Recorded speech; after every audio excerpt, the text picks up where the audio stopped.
শফি, আমি প্রথমেই যে বিষয়টি জানতে চাইবো যে আসলে সেনাবাহিনীর ভিতরে কি কিছু হচ্ছে? গুজবের সয়লাব হয়ে গেছে বাংলাদেশ।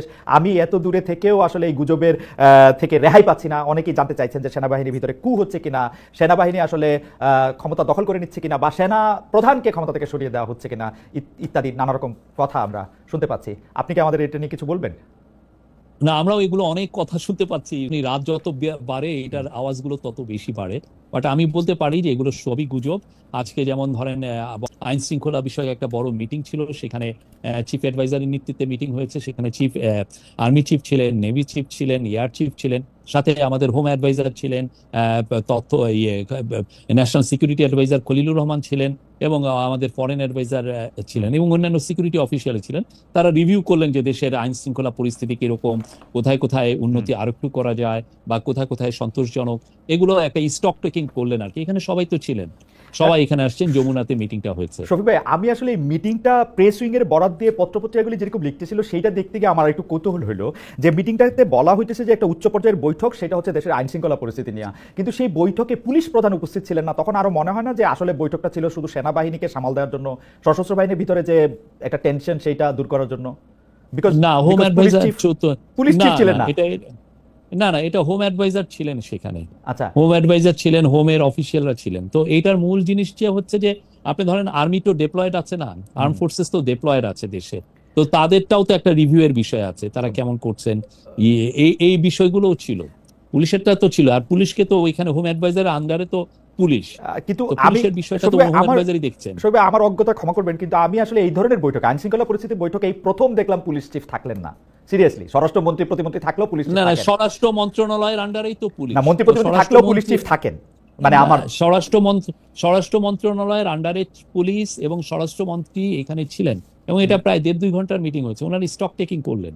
আচ্ছা, এমনিতে সেনাবাহিনীর ভিতরে কোনো রকম মানে এই মিটিংটা এক্সক্লুসিভলি সশস্ত্র বাহিনী তাদের চাকরি কাদের ফেরত দেয়া না দেয়া, বা সেটা নিয়ে সশস্ত্র বাহিনীর বিরুদ্ধে ক্ষোভ বিক্ষোভ যেগুলি কথা আমরা শুনতেছি সেগুলির সাথে এটার কোনো সম্পর্ক নেই, সার্বিক আইন শৃঙ্খলা পরিস্থিতি নিয়ে কথা হয়েছে?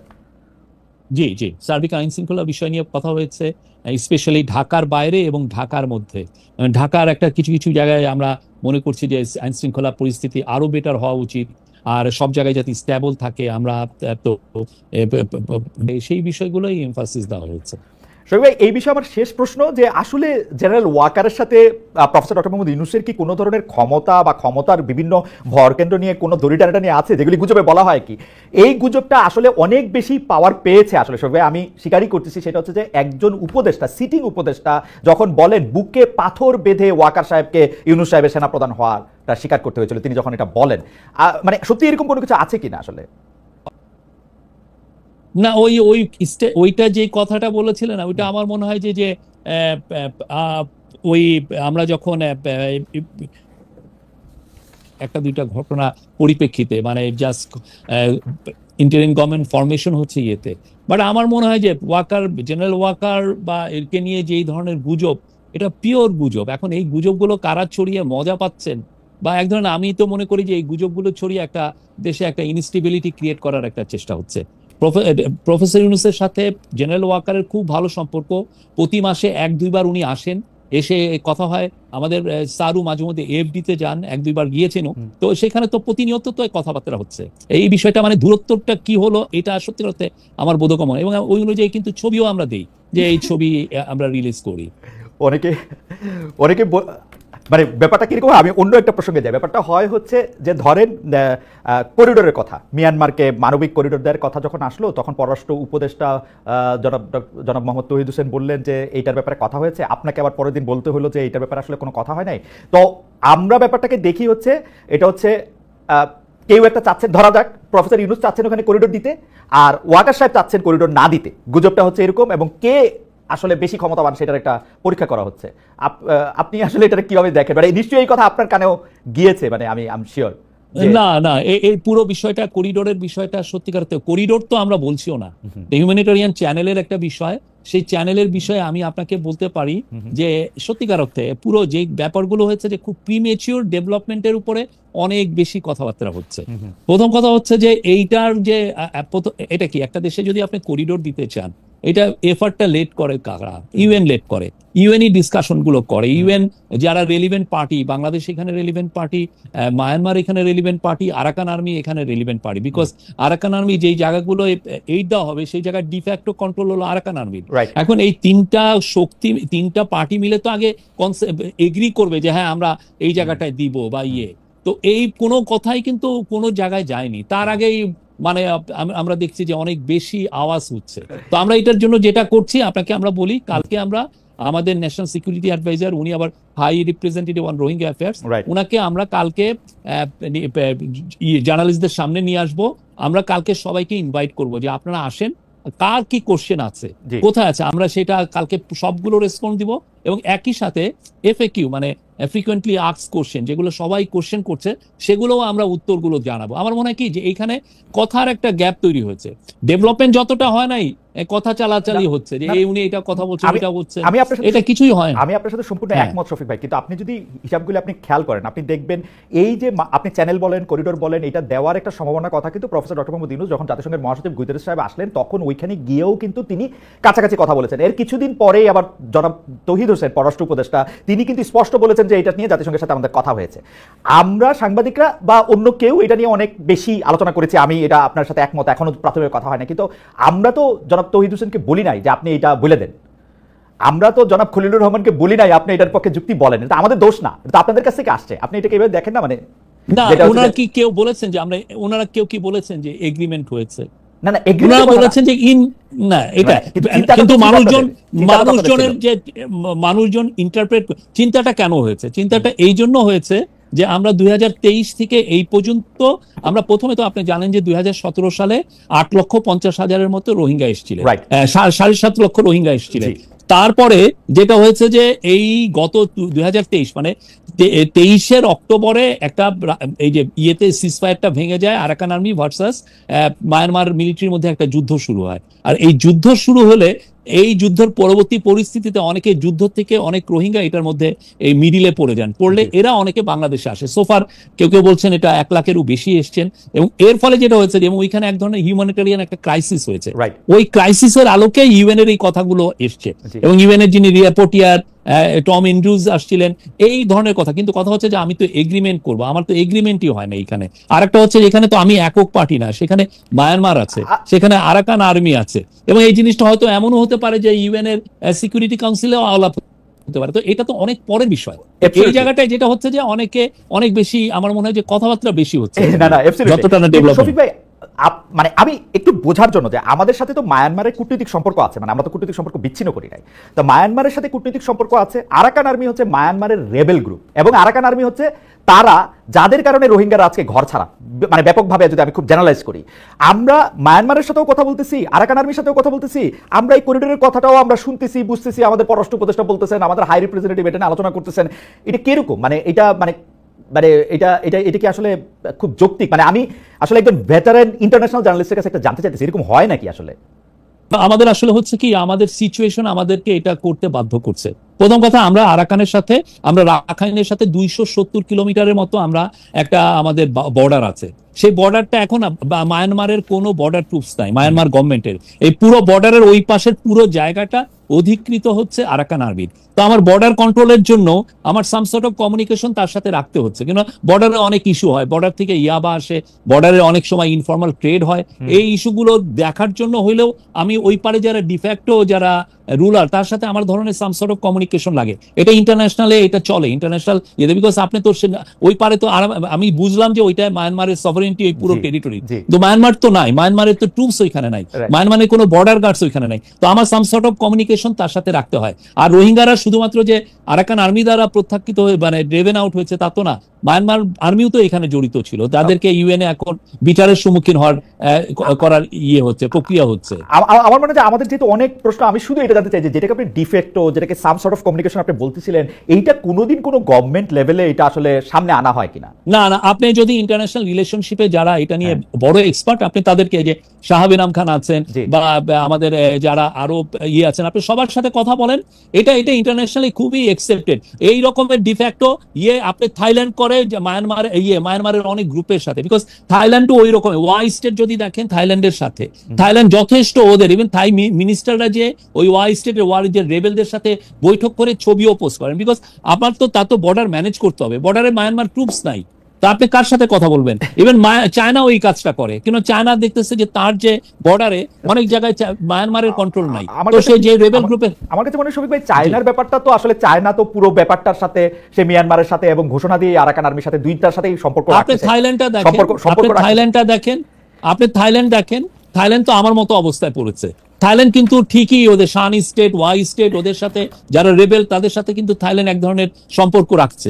আমার কাছে অবশ্য একটু এইটাতে আমি এখনো আমার কাছে একটু পররাষ্ট্র উপদেষ্টার কথা, তারপর আবার আপনাদের সেই কথার সাথে একটু আলাদা কথা হওয়া, সেইটারে আমার কাছে মনে হয়েছে যে আমরা একটু বিভ্রান্ত হয়েছি এটাতে। যাই হোক, আগামীকাল যদি হাই রিপ্রেজেন্টেটিভ বা যিনি জাতীয় নিরাপত্তা উপদেষ্টা আছেন তিনি সাংবাদিকদের সাথে কথা বললে যদি পরিষ্কার একটা ধারণা দেন তো সেটা একটা গেল।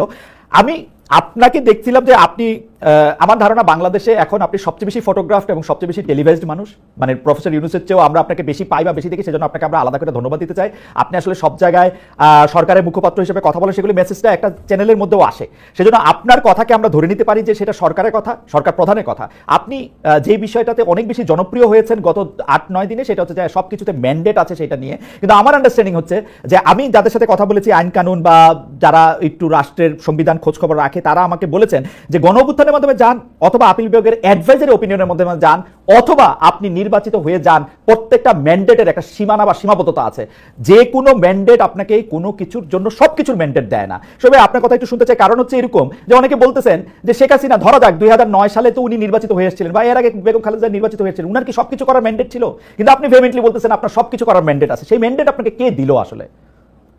না, আমি যেটা বলেছি যে আমাদের ম্যান্ডেট আছে এভরিথিং, আমি যে শব্দটা বলেছি এভরিথিং আমি কেন বলেছি সেটা হচ্ছে যে আপনি যদি 13 অ্যামেন্ডমেন্ট দিয়ে তো আমরা কেয়ারটেকার গভর্নমেন্টটা আমরা চালু হয়েছিল, কেয়ারটেকার গভর্নমেন্টে কিন্তু স্পষ্ট বলা আছে যে আপনি 3টা মাস যে গভর্নমেন্টটা আসবে এরা 3 মাস থাকবে এবং এদের পুরো কাজটাই ফোকাসড অন ইলেকশন। সে ইলেকটোরাল লিস্ট বলেন, ইলেকশনকে আয়োজন করার যে কাজগুলো বলেন সবগুলোই করার ছিল এটার কাজ। ইলেকশনের বাইরে তার কোনো ম্যান্ডেট ছিল না, সেটা একদম স্পষ্ট এবং 13th অ্যামেন্ডমেন্টে ওইটা ছিল।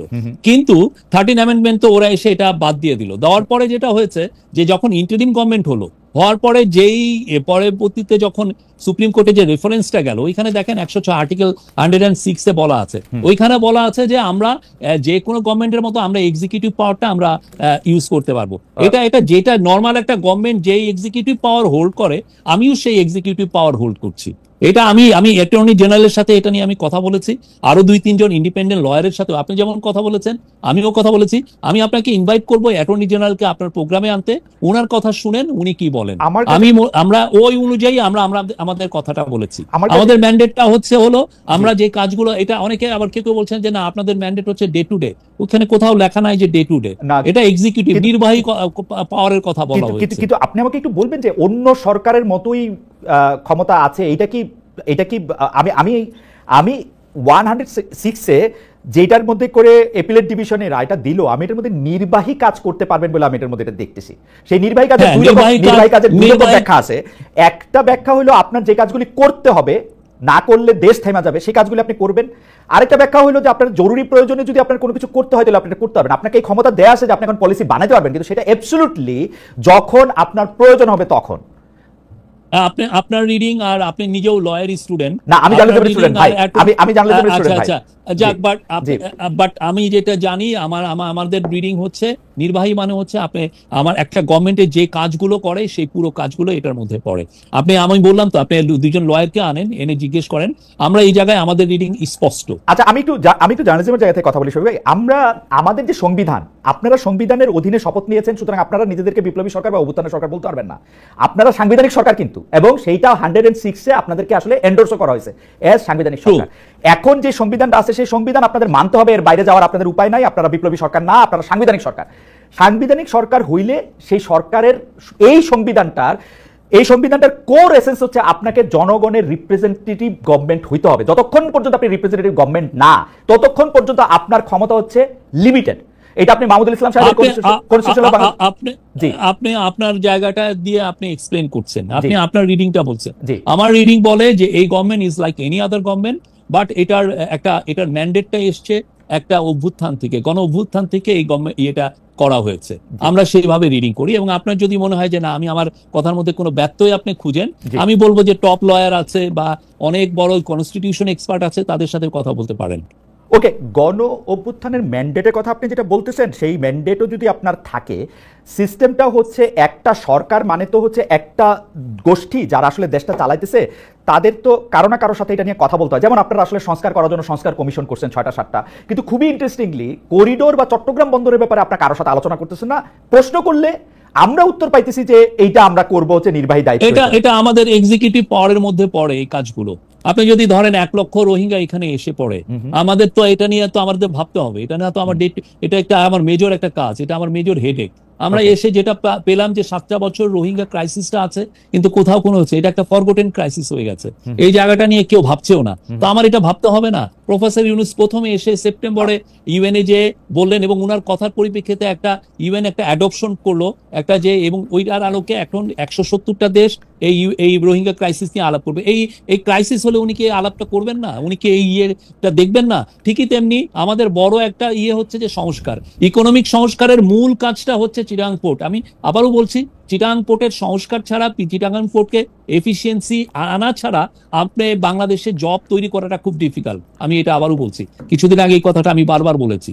শফিক, আপনি কি মনে করেন যে এটা একটা এক্সিকিউটিভ কাজ, এটা একটা পলিসি ডিসিশন না? অবশ্যই, এটা অবশ্যই, এটা আমি মনে করি এটা একটা গভর্নমেন্টের এটা এর কাজ। আমরা এসে করেছি না, আমরা এসআই পাওয়ার টেক তো এই যে 3 মাস তার কাজ আমরা এক্সটেন্ড করেছি না, আমরা এটা আমাদের এক্সিকিউটিভ কাজের মধ্যে আমরা মনে করি এইটা তো একটা কি ক্রুশিয়াল একটা কাজ, সেই কাজগুলো আমরা করছি।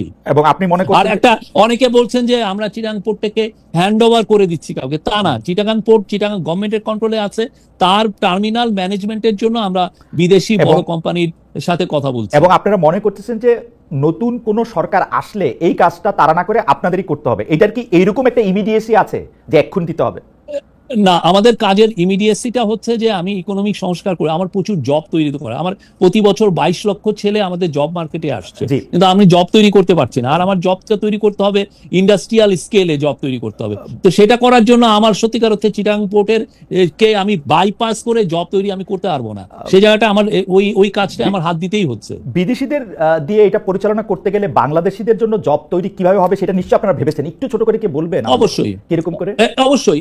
এটা এই জন্য আমরা প্রফেসর ইউনূস অনেকগুলো বিদেশি যারা বাংলাদেশের থেকে তারা গার্মেন্ট বানিয়ে নিয়ে যায়, তারা বারবার আমাদেরকে বলেছে যে চিটাগাং পোর্টের এফিসিয়েন্সি লেভেল খুবই লো, ফলে তারা যেটা হচ্ছে যেগুলো হাই ফ্যাশন আইটেম সেগুলো বাংলাদেশে করাতে চায় না, ওরা খুবই low fashion T shirt, pant shirt এগুলো করে। এবং আমরা এখন $50 বিলিয়ন মতো এক্সপোর্ট করি। এটাকে যদি আমি 100 বিলিয়নে নিতে চাই, 100 বিলিয়ন নিতে গেলে আমার মিলিয়নস অফ জব তৈরি হবে। এবং এইটার জন্য চায়না থেকে অনেক ফরেন ইনভেস্টর এখন বাংলাদেশে আসতে চাচ্ছেন, তারা লেবার ইন্টেন্সিভ ফ্যাক্টরিতে ইনভেস্ট করতে চান। কিন্তু যখনই ওনারা শুনেন যে চিটাগাং পোর্ট এটা ওই সক্ষম না বা ওইটা হ্যান্ডেল করার মতো ক্যাপাসিটি নাই, তখন তারা ব্যাক অফ করেন। তো আমার ভাইটাল জায়গাটা হচ্ছে চিটাগাং, বিকজ আপনি যেই মালটা করবেন সেটা তো আপনার বিদেশে নিতে হবে। একটু করে বলি, $50 বিলিয়ন এক্সপোর্ট বাংলাদেশে 40 বছর অর্জন করছে, এখনো 46, 47, 48। 50 বিলিয়নের পরে আপনি আরো যখন 50 বিলিয়নের কথা বলবেন, এটা তো অবশ্যই প্রায় দ্বিগুণ জব ক্রিয়েট হবে। আমি শুধু জানতে চাই যে $50 বিলিয়ন যে এখন এক্সপোর্ট করা হয়, তার কিছু বড় অংশ চিটাগাং সমুদ্র বন্দর দিয়ে, কিছু হচ্ছে বিমানে করে যায়, কিছু অন্য বন্দর দিয়ে যায়, কিছু স্থল বন্দর দিয়ে যায়। না, 98% যায় চিটাগাং। আমি 98% ধরে নিলাম যে যায়। আপনি কি আমাকে বলতে পারেন যে বিদেশিরা করলে এর লিড টাইম কমবে, যেটা হাই ফ্যাশন, যেটা অবশ্যই সেটা কি গার্মেন্টস ফ্যাক্টরি ওনারদের সাথে কথা হয়েছে এই ব্যাপারটা নিয়ে? তারা লিড টাইম কমাতে পারবে? আমরা তো বললাম তো, আমরা অবশ্যই লিড টাইম অনেক কমবে, লিড টাইম কমবে। বাংলাদেশের যারা বাংলাদেশের জন্য জব তৈরি হবে, সব লেভেলে জব তৈরি হবে। এবং আমরা যখন অন্যান্য দেশ যেগুলো আমরা দেখেছি, যারা এখন যেমন ভিয়েতনাম ধরেন 300 বিলিয়নের মতো এক্সপোর্ট করে, বা টার্কি যেমন ধরেন $350 বিলিয়ন এক্সপোর্ট করে, আপনি ওদেরকে দেখেন, ওদের বড় বড় পোর্টগুলো সব বাইরের ম্যানেজ করে, যারা top companies. We need top companies. আমার কাছে শুধু প্রশ্নটা এরকম যে এই এক্সপোর্টের যারা এই হ্যান্ডলিংটা করবে, এই আলোচনাটা কিন্তু এখন শুরু হয় না শফিক ভাই। আমার যতদূর মনে আছে, এটা 20 সাল, 21 সাল, 22 সাল, 23 সালে অনেকবার এটা নিয়ে চেষ্টা করা হয়েছে, অনেকগুলি কথা বলা হয়েছে। এমনকি চিটাগাংয়ের মেয়র মহিউদ্দিন সাহেব যখন বাইচা ছিলেন, তিনি এটা রোধ করার জন্য অনেক চেষ্টা করছেন, কারণ এখানের মধ্যে কিছু কায়েমি স্বার্থের জায়গাও আছে।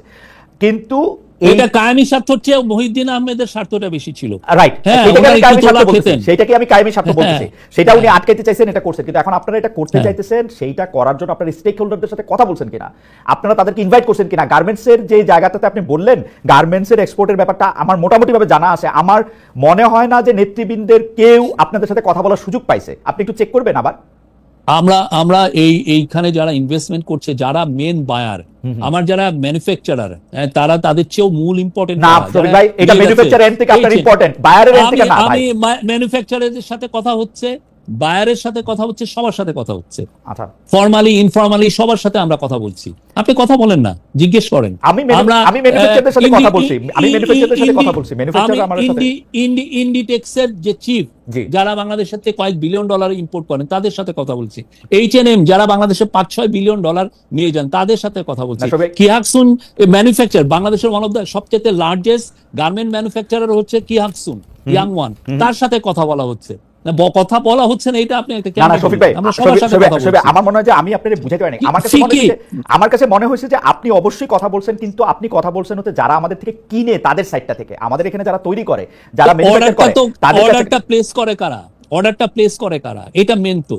আপনি অর্ডারটা তো আমি ম্যানুফ্যাকচার তো আমি পেয়ে যাচ্ছি না, অর্ডারটা কেউ না কেউ তো প্লেস করছে। যারা ব্যবসা করে তারা তো সবচেয়ে ভালো জানে, তাদের জন্য এটা কি তাদের দাবি ছিল?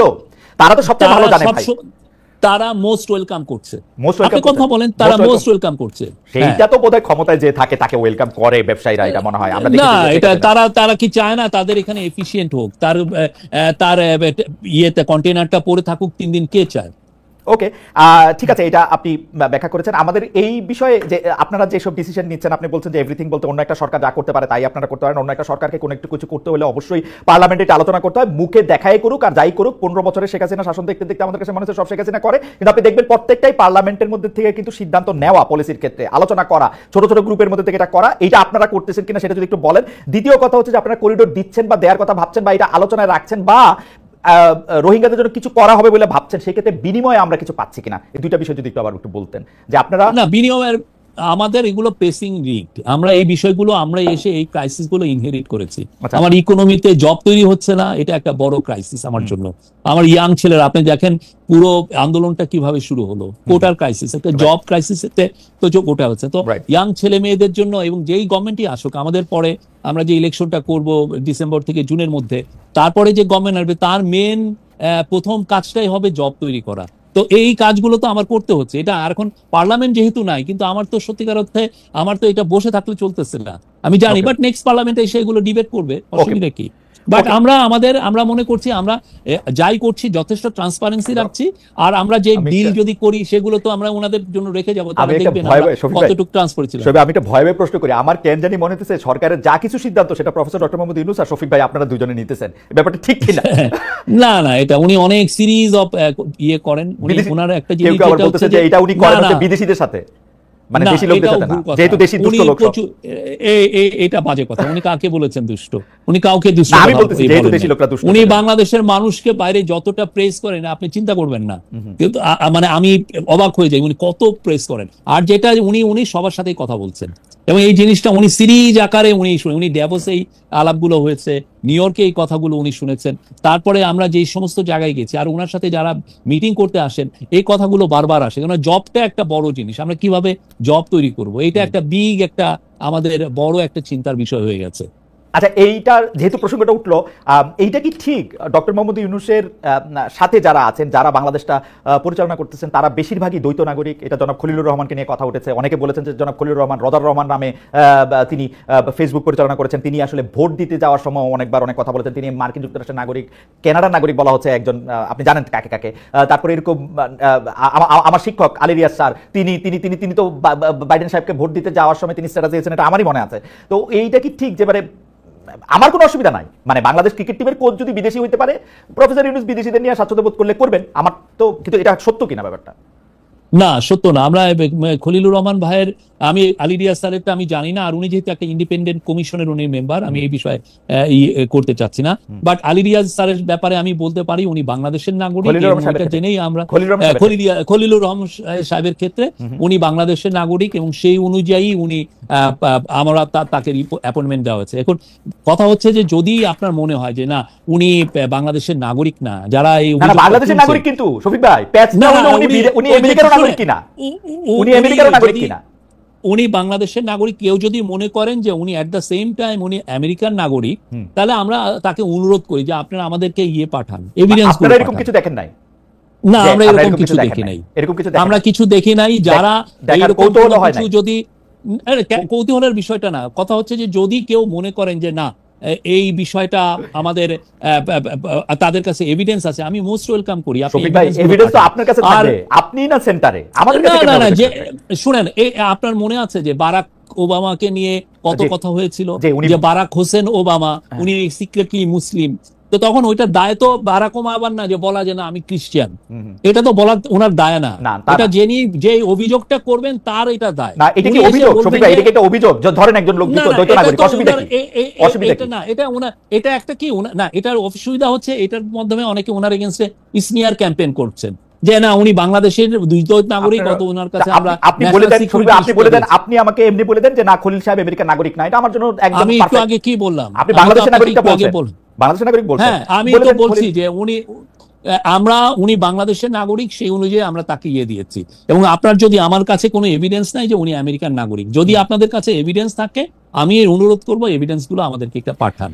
এটা অনেকে হয় কি এই সমস্ত এই যে এই কথাগুলো অনেকে বারবার আসে, এগুলো চালান। আমার আরো দু একজন কলিগ নিয়ে হচ্ছে, আমরা হাসাহাসি করি। আমার কথা হলো যে এভিডেন্স গুলো আনেন। একজন বললেন যে আমার এক কলিগকে উনি নিজে ওনার পাসপোর্ট দেখেছেন, উনি কানাডার নাগরিক, উনি ওনার সাথে আমি প্রতিদিন কাজ করি, উনি কানাডার নাগরিক না। এখন এই যে এই কথাগুলো এই যে শফিক ভাই কানাডার নাগরিক না, আপনি আপনার একটা কলিগ নিয়ে বলতে পারলেন, আপনি এইটাও বলে দেন যে উনি আমেরিকান নাগরিক বা কানাডার নাগরিক না, তাহলে তো আমাদের জীবন সহজ হয়ে যায়। আপনি তো জানেন সাংবাদিকতা বাংলাদেশে কত চ্যালেঞ্জিং। আমার কাছে কোনো এভিডেন্স নাই যে উনি আমেরিকান নাগরিক। ওকে, আমার কাছে কোনো এভিডেন্স নাই। আমি জানি উনি বাংলাদেশের নাগরিক, এটা। আর কারো কাছে যদি কোনো এভিডেন্স থাকে আমরা ওয়েলকাম জানাই, আপনি আমাদেরকে পাঠান এভিডেন্স। কিন্তু এই যে চিপ কথাবার্তা ইন্টারনেটে যারা বলেন, এবং এটা নিয়ে হয় কি একটা বাজার তৈরি হয়ে গেছে এই সমস্ত কথার, চিপ কথা। বাইরে যেটা হয় এগুলো করলে অনেকে এগুলোর ক্ষেত্রে ডিফর্মেশন করে যে না আপনি আমার সামাজিক মর্যাদা হানি করেছেন। তো আমার মনে হয় যে এইগুলো বিষয়ে যারা বলছেন, আমরা বাংলাদেশে তো অনেক ইনভেস্টিগেটিভ জার্নালিস্ট আছে, বিদেশে আছে, তারা একটু দেখেন না, একটু সিরিয়াসলি ইনভেস্টিগেট করে দেখেন উনি সত্য না মিথ্যা বলছেন। আমার কাছে মনে হয় যে নাগরিকত্বের প্রসঙ্গটা, দ্বৈত নাগরিকত্বের প্রসঙ্গটা, যেহেতু বাংলাদেশে দ্বৈত নাগরিক হইতে গেলে তিনি মন্ত্রী পদমর্যাদার কেউ হইতে পারবেন না, তো সেই ক্ষেত্রে এটা হয়তো ইনভেস্টিগেশন করে দেখাই যেতে পারে যে বাংলাদেশে মন্ত্রী পদমর্যাদায় উপদেষ্টা হইতেছেন যারা, তাদের মধ্যে কেউ বিদেশি নাগরিক আছেন কিনা। আমি একটু ভারত নিয়ে আপনার কাছে একটু প্রশ্ন করতে চাই যে এর আগের সরকারের নতজানু, ভারতের ক্ষেত্রে নতজানু পররাষ্ট্রনীতির ব্যাপারটা আসলে সারা দেশেই অনেক বেশি আলোচিত ছিল, অনেকটা সময় ধরে অনেক বেশি আলোচিত ছিল। কিন্তু আমরা দেখতে পাচ্ছি যে বর্তমান সরকার ক্ষমতা আসার পর, অর্থাৎ ওই সরকার ক্ষমতা থেকে চলে যাওয়ার পর বা পদ থেকে বাধ্য করার পর, জিনিসটা যেটা হইল, ভারত একতরফাভাবে বেশ কিছু চুক্তি বাতিল করতেছে। আজকে ট্রান্সশিপমেন্ট বাতিল করে, পরে স্থলবন্দর দিয়ে জিনিসপত্র যাওয়া বাতিল করে, তারপরে ওইটা বাতিল করে। আমাদের কাছে কি বাতিল করার মতো কিছু নাই? এই অন্তর্বর্তী সরকারকে তো আসলে ভারত কষ্ট পায়, বা ভারত ওই বাতিলের এগেইনস্টে কোনো একটা জবাব হয়, এরকম কোনো কিছু তো দেখলাম না। এটা কারণটা কি আসলে? না, আসলে আমরা রিটালিয়েশনে বিশ্বাস করি না। আমরা ওনাদের এগুলো দেখছি, এবং আমরা মনে করছি যে যেহেতু ওনারা এই কাজগুলো করছেন, আমরা আমাদের সক্ষমতা বাড়াতে আমরা মনোনিবেশ করেছি। আপনারা জানেন আমাদের আগে ট্রাক করে অনেক আইটেম বেনাপোল পার হয়ে এটা দিল্লি পর্যন্ত যেত ট্রাকে, তারপরে ইন্দিরা গান্ধী এয়ারপোর্ট থেকে এটা ইউরোপ বা আমেরিকায় ফ্লাই করতো। এটা মূল কারণ ছিল যে ওইখানে যে এয়ার শিপমেন্টের কস্টটা $2.5 ছিল, এই কস্টটা খুব কম পড়তো। আর এইখানে আমাদের যে এই জায়গাটায় যেটা ছিল যে আমাদের এখান থেকে সে যদি ফ্লাই করতো তার $5 পড়তো, কস্টটা বেশি ছিল। তো এই জন্য এয়ার শিপমেন্টটা আমাদের জন্য দরকার ছিল আমাদের ইয়েতে। তো আমরা এখন যেহেতু ওনারা এটা বাদ দিয়ে দিলেন, এখন আমরা আমাদের সক্ষমতাটা বাড়াতে চাচ্ছি। আমরা সিলেট দিয়ে এয়ার শিপমেন্ট চালু করেছি। আমরা, আপনারা দেখেছেন যে জেট ফুয়েলের দাম কমানো হয়েছে, 16-17 টাকা পার লিটার লিটারে, এবং অ্যাট দ্য সেম টাইম আমরা যেটা করছি যে আমাদের এই যে এটার এফিসিয়েন্সি বাড়ানোর চেষ্টা করছি। ফলে যেটা হচ্ছে যে এখন কস্টটা অলরেডি মানে $5 থেকে কমে এসছে, কিছু কিছু ক্ষেত্রে 37% কস্ট কমে এসছে, কিন্তু আমাদের টার্গেট এটাকে $2.5 আনা, যাতে আমরা আমাদের সক্ষমতাটা বাড়াতে পারি। এটা আমাদের দরকার। আপনার মনে আছে 2014 সালে ইন্ডিয়ার মানে তরফ থেকে আগে আমাদের প্রচুর গরু আসতো, সেই গরুটা ওরা বন্ধ করে দিল যে কোনো গরু আসবে না। কিন্তু আপনি দেখেন এরপরে বাংলাদেশে গরু খামারের একটা গরুর বিপ্লব হয়ে গেছে। বাংলাদেশে এখন 5 লক্ষ জব তৈরি হয়ে গেছে যা সেই গরু খামারকে কেন্দ্র করে। তো আমরা মনে করি যে এটা it could B A blessing in disguise, আমার যাতে সক্ষমতাটা বাড়ে। খুবই ভালো কথা বলছেন যে রিটালিয়েশন তো করা দরকার নাই, সক্ষমতা বাড়লে তো এটা খুবই ভালো কথা। কিন্তু আমরা শুনছিলাম যে ওই সরকারের সময় আওয়ামী লীগ সরকার অনেকগুলি মানে যেটাকে আসলে খুব জনপ্রিয় ভাষায় বলা হয়তো যে গোলামি চুক্তি, দেশ বেঁচে ফেলার চুক্তি, এরকম অনেকগুলি চুক্তি করছে। সেই চুক্তিগুলি আপনারা পর্যালোচনা করছেন কিনা, সেই চুক্তিগুলি আপনারা সামনে আনতেছেন কিনা যে এই চুক্তিগুলি আসলে করা হয়েছিল, এই চুক্তিগুলি আমরা মানি না, এইভাবে দেশটা দিয়ে দিছিল আসলে আওয়ামী লীগ বা ইন্ডিয়াকে। আমাদের এনার্জির বিষয়ে একটা কমিশন আছে, সেই এনার্জি কমিশন অনেকগুলো চুক্তি রিভিউ করছে, that I can say. But এই যে রিভিউ করা এই চুক্তিগুলো, ফানি থিং হচ্ছে যে অনেক ক্ষেত্রে আমাদের সেই সক্ষমতাটাও অনেক ঘাটতি আছে। আপনি রিভিউ করবেন, কারণ এগুলো তো ইন্টারন্যাশনাল চুক্তি অনেক ক্ষেত্রে, তো সেক্ষেত্রে হয় কি ইন্টারন্যাশনাল ল ফার্ম দিয়ে আপনার এই চুক্তিগুলো দেখতে হয়। আপনি জানেন সেই 1999-এ এগুলো মানে আমি যে একটা, যেমন ধরেন আমি একটা ইন্ডিয়ান কোম্পানির সাথে একটা চুক্তি করলাম, তো সেই কোম্পানির চুক্তিটা এখন যদি আমি ইয়ে করতে চাই, যে যদি ধরেন ব্রেক করতে চাই, তো হঠাৎ করে তো আমি এটা করতে পারি না, সেক্ষেত্রে ইন্টারন্যাশনাল এটা রিভিউ করতে হয়। আপনি বলেন যে এই কাজটা, আপনাকে আমি বলি, আমি একটা উদাহরণ দেই, এই কাজটা অ্যাব্রাপ্টলি এই আওয়ামী লীগের আমলে 1999-এ এরকম একটা কাজ করেছিল একটা পাওয়ার কোম্পানির সাথে। এই ওরা চুক্তিটা কাট করে দিয়েছিল আমেরিকান কোম্পানি, এই কোম্পানি লেগেছিল। এবং আপনি এটা জানেন, এইটার কারণে এই যে যখন IMF এর মিটিং এ আমাদের গভর্নর আর আমাদের যান, ফাইন্যান্স অ্যাডভাইজার যান এই গত বছর, তখন একটা অনাকাঙ্ক্ষিত পরিস্থিতি তৈরি হয়েছিল। এখন আমাদের এইটাকে মিটাতে যে আমাদের ওই সেই শেখ হাসিনার আমলের একটা চুক্তি, উনার অপকর্মকে ইয়ে করতে যে আমাদের $20 মিলিয়ন দিতে হয়েছে আমাদের এটা। তো আমরা এই জিনিসগুলো চুক্তি যাই হোক না কেন, আমরা ওগুলো তো অনেক কিছু যেগুলো এনার্জি রিলেটেড দিয়েতে আমরা জানি যে এক ধরনের কমিশন হয়েছে, তারা সবগুলো এনার্জি চুক্তিগুলোই দেখছে, অনেকগুলোই। শফিক ভাই, ট্রান্সশিপমেন্ট বাতিল করে দিল আওয়ামী লীগ আমলে করা, যেটা ট্রান্সশিপমেন্টের সুবিধা তারা দিতেছিল বা এই সেই। তো আমাদের কাছে কি এরকম কোনো চুক্তি আছে যেটা আওয়ামী লীগ ইন্ডিয়ার সাথে করছিল, যেটা আমাদেরকে দেখানো তো যাইতে পারে, আপনি বাতিল না করেন, ইন্টারন্যাশনাল রিভিউ তো না দিতে পারেন, আপনি তো এটা দেখাবেন যে ভাই এই চুক্তি আওয়ামী লীগ ওদের সাথে করছিল, এর বিনিময়ে ওরা আমাদেরকে ট্রান্সশিপমেন্ট দিছিল, এখন এই ট্রান্সশিপমেন্টটা বাতিল করে দিয়েছে, এইটাও তো দেখানো সম্ভব, তাই না? এটা তো রিটালিয়েশন। আমার ওইটা মনে নাই এই কোন প্রেক্ষিতে তারা ট্রান্সশিপমেন্ট দিয়েছিল, এটা মনে নাই। বাট আমাদের এই গভর্নমেন্টের মূল কথা হচ্ছে যে আমরা কোনো গোলামি চুক্তি করি না। আমরা ইন্ডিয়ার সাথে অবশ্যই ভালো সম্পর্ক চাই, খুবই ভালো সম্পর্ক চাই, বাট আমরা বারবার বলছি সমতা, ন্যায্যতা এবং মর্যাদার ভিত্তিতে হতে হবে। আমরা সেই জায়গাটায় আমরা দাঁড়িয়ে আছি। আমাদের একটা দাবি থাকে শফিক ভাই, আপনারা তো আমরা সবসময় সব জায়গায় পাই না, এই গোলামি চুক্তিগুলি একটু প্রকাশ করা হোক, আমরা এটা একটু দেখতেও চাই। আরেকটা জিনিস যেটা নিয়ে আসলে অনেক বেশি কথা হচ্ছে, সেইটা হইলো যে 26 লক্ষ ভারতীয় অবৈধভাবে বাংলাদেশে কাজ করতেছে, এরকম আমরা শুনেছিলাম গত সরকারের সময়। সেটা 26 লক্ষ কি 30 লক্ষ সেটা আমরা ঠিক জানি না। এই সরকার এটা তালিকা করেছে কিনা, সেই অবৈধ ভারতীয়দের ফেরত পাঠানোর ক্ষেত্রে কোন রকম কোনো উদ্যোগ নেওয়া হয়েছে কিনা? আমার এটা জানা নাই। আমি এইটা আবার হোম মিনিস্ট্রি থেকে তাহলে আমি এটা পুরো ডিটেলসটা আমি নিয়ে নিব। 26 লক্ষ আমি জানি না, এটা মনে হচ্ছে এক্সাজারেটেড ফিগার। বাট যেটা হয় যে আমাদের কিছু কিছু জায়গায় আমাদের মিড ম্যানেজমেন্ট লেভেলে আমাদের সক্ষমতাটা কম, তো আমাদের ফ্যাক্টরিগুলো চান যে ওই জায়গাগুলোতে তারা ইন্ডিয়ান এবং শ্রীলঙ্কানদেরকে প্রিফার করেন, বিকজ ওই কাজগুলো ওনারা ভালো করতে পারেন। এই মিড ম্যানেজমেন্ট লেভেলে আমাদের সেই রকম মিড ম্যানেজার অনেক ক্ষেত্রেই নাই। কিন্তু যে ক্ষেত্রে আমাদের চাকরির এত অভাব আছে, সেই লোকগুলিকে চিহ্নিত করা এবং যারা আসলে নির্দিষ্ট চ্যানেলে চাকরির অভাব আছে, কিন্তু কিছু কিছু জায়গায় আমাদের এক্সপার্ট ওই সক্ষম অবস্থা আমরা তৈরিও করতে পারি নাই। যেমন ধরেন আমি যেটা শুনেছি যে কিছু কিছু ক্ষেত্রে কেমিক্যাল ইঞ্জিনিয়ার বা এই জায়গায় আমাদের একটা আছে, আমি এটা শুনেছি, আমি শিওর না যে তো ওই লেভেলে যে সক্ষমতাটা ওদের আছে সেটা নেই। আর মার্চেন্ডাইজারের ক্ষেত্রে আপনি জানেন যে শ্রীলঙ্কানরা অনেক বছর ধরে তারা অনেক এগুলোর ক্ষেত্রে অনেক বেটার। তো সেই জন্য আমি দেখেছি অনেক জায়গায়, আমি যখন জার্নালিস্ট ছিলাম আমি দেখেছি যে প্রচুর শ্রীলঙ্কান কাজ করেন। আমার গ্রামের বাড়ি হচ্ছে মাগুরা, সেখানে একটা গার্মেন্ট ফ্যাক্টরি আছে, সেখানে যেও আমি দেখছি যে ওইখানে একজন শ্রীলঙ্কান, দুইজন শ্রীলঙ্কান, একজন ইন্ডিয়ান কাজ করছেন। কারণ আমি জিজ্ঞেস করেছিলাম যে ভাই আপনারা এই জায়গায় তো বাংলাদেশিও নেওয়া যেত, ওনারা বললেন যে না আমরা ওইভাবে পাইনি, ওই এক্সপার্টিসটা আমরা পাইনি। এবং অনেক ক্ষেত্রে এমনও আছে যে আমি একজনকে জিজ্ঞেস করলাম, উনি টপ গার্মেন্ট এক্সপোর্টার, তাহলে জিজ্ঞেস করলাম যে আপনি কাকে, উনি একজন ইন্ডিয়ানকে দিয়েছেন, কেমিক্যাল ইঞ্জিনিয়ার, খুব ভালো। উনি বলেন যে উনি ওনাকে 22 লক্ষ টাকা মান্থলি বেতন দিচ্ছেন, সেই লেভেলের ওনার ওই এক্সপার্টিস যেহেতু ওনার আছে। ওকে, শফিক ভাই, এটা তো আসলে বাস্তবতা থেকে, কারণ কেউ তো আর সাইধা একটা বিদেশিকে চাকরি দেওয়ার অনেক ঝামেলা আছে, তাকে বেশি বেতন দিতে হয়, তাদের পোলাপানদের জন্য বড় স্কুলে পড়ালেখার ব্যবস্থা করতে হয়, এটা প্যাকেজটা আসলে অনেক বড়, সেটা আপনি ঠিকই বলছেন। শফিক ভাই, আপনি খেয়াল করছেন কিনা যেগুলির বিরুদ্ধে আপনি অনেক সময় আপনার স্বাভাবিক স্যাটায়ারমূলক লেখা দিয়ে অনেক লেখালেখি করছেন, বর্তমান সরকারের ক্ষেত্রে এগুলি অনেকবার বা অনেকভাবে হইতেছে। যেমন ধরেন একটা হত্যা মামলার ক্ষেত্রে 200-300 জন আসলে আসামি, কেউ সিলেট আছে, কেউ তারা গ্রেফতারও হয়ে যেতেছেন এবং প্রচন্ড চাপ না হলে তাদেরকে জামিনও হইতেছে না। এই ব্যাপারগুলো আসলে আপনি কিভাবে দেখেন? মানে কোর্ট, এইটা বলা হয় যে কোর্ট আসলে খুব বেশি ভয় পায় মবকে, এরপরেও সমন্বয়কদের একজন এই হুমকি আপনাদের আইন উপদেষ্টাকে দিয়েছে যে কারা এখান থেকে বিচারের জামিন পেয়েছে তাদেরকে দেখে রাখুন, চিহ্নিত করুন, ঠিক করুন। এগুলিকে আপনারা আসলে কি দেখেন? কিন্তু পৃথিবীর যে কোনো সভ্য দেশে শফিক ভাই এগুলি ফৌজদারি অপরাধ, এই ধরনের হুমকি দেওয়া, কোর্ট কি করে, বাট এটা দেওয়া হইতেছে এবং আপনি এটা প্রতিদিন হইতেছে। যেটার আমি আপনার যেগুলি লেখা, ধরেন আপনাদের কাছ থেকে যেগুলি শিখছি সেগুলি তো দেখি যে এখন হইতেছে, মানে মনে হচ্ছে একটা লগবুক দেখা দেখা এগুলি করা হচ্ছে। আপনি কষ্ট লাগে না ভাই এগুলি দেখা?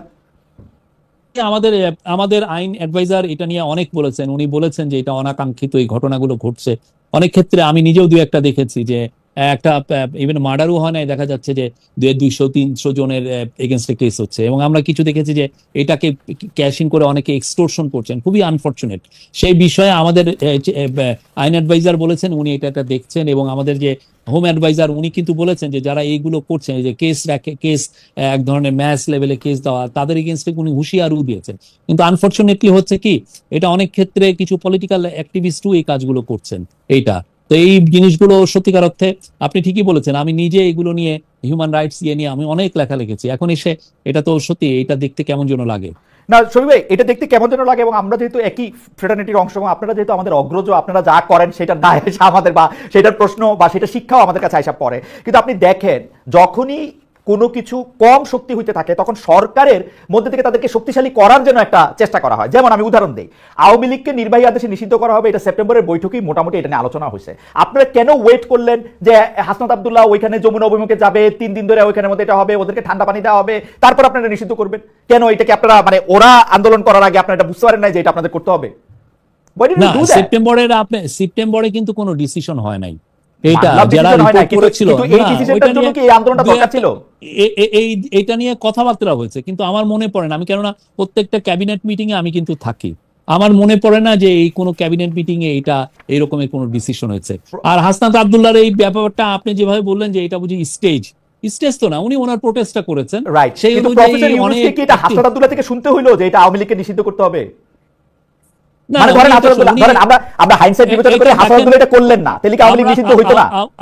আমরা অলওয়েজ মেনটেন করেছি যে এই বিষয়গুলো, এইটা যেহেতু সংবেদনশীল একটা বিষয়, এই বিষয়টা সত্যিকার অর্থে যারা জুলাইয়ের গণ আন্দোলনে ছিলেন, জুলাই আপরাইজিং এ ছিলেন, তাদের উপরে সবার সাথে আমরা, মানে ডিসিশন যদি হয়ও সেটা হবে তাদের সাথে কনসালটেশন করে, তাদের ইয়েতে, এবং সেই অনুযায়ী হয়েছে, তারা সবাই কনসেন্ট দিয়েছেন। মানে এই অনুযায়ী যদি হাসনাত আব্দুল্লাহ, যদি হাসনাত আব্দুল্লাহ এই ডাকটা না দিতেন যে আওয়ামী লীগ নিষিদ্ধ করবো, যতক্ষণ নিষিদ্ধ না করা হবে ততক্ষণ পর্যন্ত যমুনা উইল বি ঘেরাউট, এইটা যদি উনি না কইতেন তাহলে কি আওয়ামী লীগ এখনো সিদ্ধ দল হিসেবে থাকতো, তাই না? দেখেন হাসনাত আব্দুল্লাহ বা ইয়েরা যে সব যা বলছেন আমরা কি সবই শুনছি নাকি? ওনারা তো বলেছিলেন যে অনেকে, দেখেন প্রেসিডেন্টকে ওনারা আউটস্টার চেয়েছিলেন অনেকেই, তো আমরা তো সেই অনুযায়ী আমরা যে সমস্ত জায়গায় জাতীয় ঐক্য তৈরি হচ্ছে সেই জায়গাগুলো এই বিষয়ে ভালো ডিসিশন হচ্ছে। মানে প্রেসিডেন্ট সরানোর সাথে এইটাকে আপনি তুলনা করলেন, সেটা ইন্টারেস্টিং। তো প্রেসিডেন্ট সরানোর ক্ষেত্রে যেহেতু বিএনপি চায় নাই সেজন্য আপনারা প্রেসিডেন্ট সরাতে পারেন না, ওরা তো চাইছিলই। এই ক্ষেত্রে যেহেতু বিএনপিও চাইছে সরাই দিতে, সেজন্য আপনারা সরাইছেন, ব্যাপারটা কিরকম? না, আমরা বললাম তো এগুলো যত ডিসিশন হয়েছে সব জায়গায় আমরা সবার সাথেই কথা বলেছি এগুলো ক্ষেত্রে। আর এইটার প্রসঙ্গেই একটা সম্পাদক পরিষদ আজকে একটা প্রেস রিলিজ ইস্যু করেছে, আপনি নিশ্চয়ই দেখেছেন, যে আওয়ামী লীগের কার্যক্রম নিষিদ্ধ ঘোষণা করা হয়। সন্ত্রাসবিরোধী অধ্যাদেশ 2025-এর গেজেটের প্রকাশের পর তারা দেখা যাচ্ছে যে অধ্যাদেশে একটি ধারা সংযুক্ত হচ্ছে, সেটা হচ্ছে উক্ত সত্তা কর্তৃক বা ওয়ার পক্ষে সমর্থনে কোনো প্রেস বিবৃতির প্রকাশনা বা মুদ্রণ কিংবা গণমাধ্যম, অনলাইন সামাজিক যোগাযোগ মাধ্যম বা অন্য যে কোনো মাধ্যমে যে কোনো ধরনের প্রচারণা অথবা মিছিল সমাবেশ বা সংবাদ সম্মেলন আয়োজন বা জনসম্মুখে বক্তৃতা প্রদান নিষিদ্ধ করিবে। এইটা ব্যাপারে তারা মনে করতেছেন যে এটা অপব্যবহার হবে, এটা স্বাধীনতার এটা শঙ্কা সৃষ্টি করবে। আপনার কাছে কি মনে হয়? মাহফুজ আনাম সভাপতি এবং দেওয়ান হানিফ মোহাম্মদ সাধারণ সম্পাদক পরিষদের পক্ষে এই বিবৃতি। না, এটা কেউ যেটা ব্যান্ড হয়ে যায় যে সংগঠন যারা কার্যক্রম, আপনি দেখেছেন কেউ জেএমবির কার্যক্রম কেউ কভার করে বাংলাদেশে? জেএমবি তো ব্যান্ড অর্গানাইজেশন। তারপরে হরকতুল জিহাদ আল ইসলামী বাংলাদেশ ব্যান্ড, কেউ কি ওদের এই কার্যক্রম কেউ কি করে বলে যে এর লিডার এখানে কথা বলেছেন বা এরা? আমার যতদূর মনে হয় হিজবুত তাহরির মিছিল করছে, সেই খবর ছাপা হয়েছে পত্রপত্রিকায়। এটা দু একটা হইতে পারে, বাট এদের নিয়মিত ছাপা হয়েছে ভাই, নিষিদ্ধ ঘোষিত জেএমবি সংগঠনের এই কার্যক্রম ছাপা হয়েছে, এটা লেখা হয়েছে। প্রমোশনাল কোন রিপোর্ট আমরা দেখি নাই, বা এদের লিডার আমরা যেটা দেখেছি যে এই অনেকে শেখ হাসিনার যে জিঙ্গোইস্টিক যে উনি যে ভায়োলেন্সকে ইনসাইট করে যে স্পিচ দেন, সেগুলো অনেকে কভার করেছেন। সেই ক্ষেত্রে আমি দেখি নাই, মানে জিঙ্গোইস্টিক কথা সেটা এরকম ছাপা হয়েছে প্রমোশনাল ওয়েতে, অনেকে করেছে, আমাদের কাছে এভিডেন্স আছে প্রমোশনাল ওয়েতে। মানে এটা এই ব্যানের আগে, আমি বলছি এই ব্যানের আগে এটা প্রমোশনাল ওয়েতে করা হয়েছে, এটা আপনি বলছেন। প্রমোশনাল কি, ওনার স্পিচটা দিয়েছেন, উনি সমানে আমাদেরকে জঙ্গি বলছেন, আমাদেরকে আমাদেরকে এটা বলছেন, এগুলো অনেকে কভার করেছেন। ওনার স্পিচের বিভিন্ন ভিডিও ক্লিপিংও অনেকে দিয়েছেন। এই গত কয়েক বছরে বিগত সরকার নানা রকম আইনি মারপ্যাচ করে এগুলি নানা ধরনের কাজ করছে, যেখানে হামলা মামলা যেখানে যা দরকার প্রয়োগ করে দেশে কোনো মিডিয়া যাতে বিএনপির ভারপ্রাপ্ত চেয়ারম্যান তারেক রহমানের সংবাদ বক্তব্য প্রকাশ করতে না পারে সেই ব্যবস্থা করছিল। আপনি পৃথিবীর অন্যতম সেরা সংবাদ সংস্থা এএফপির ব্যুরো চিফ ছিলেন বাংলাদেশে। আপনি জনাব তারেক রহমানের সংবাদ কিভাবে ডিল করতেন বা কিভাবে প্রকাশ করতেন এই অবস্থার মধ্যে? না, আমরা তারেক রহমানের একটা রিপোর্ট করেছিলাম। আমি এই যে 2024 সালের ইলেকশনের সময় আমি তার সাক্ষাৎকার নিয়েছি। তো সেই সাক্ষাৎকার আমরা ওই লন্ডন থেকে আমরা তার সাক্ষাৎকার আমরা নিয়েছি। লন্ডন থেকে বাংলাদেশের পত্রপত্রিকা ক্যারি করছিল এটা? আমি জানি না, আমার ইয়ে নাই, বাট এটা আমরা এটা ইন্টারন্যাশনালি আমরা করেছি। তার ইয়েতে বোধহয় কত 3রা জানুয়ারি 2024 এসছে, 3রা বা 2